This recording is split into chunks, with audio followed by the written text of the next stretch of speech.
سورة هود مكية. بسم الله الرحمن الرحيم. ألف لام را. كتاب أحكمت آياته ثم فصلت من لدن حكيم خبير.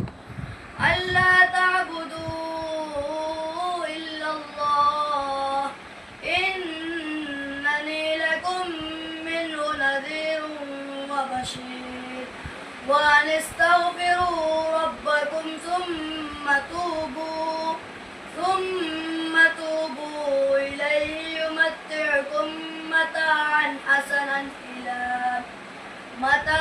حسنا إلى أجل مسمى ويؤت كل ذي فضل فضله.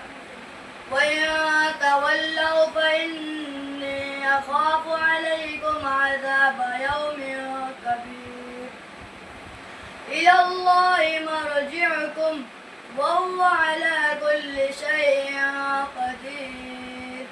ألا إنهم يثنون صدورهم ليستخفوا منهم ألا حين يستغشون ثيابهم يعلم ما يسرون وما يعلنون إنه عليم بذات. दोबारा पढ़िए.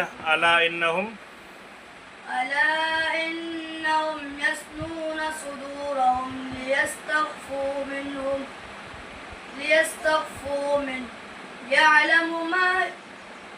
يعلم ألا حين يستغشون ثيابهم يعلم ما يسرون وما يعلنون إنه عليم بذات الصدور. صدق الله العظيم.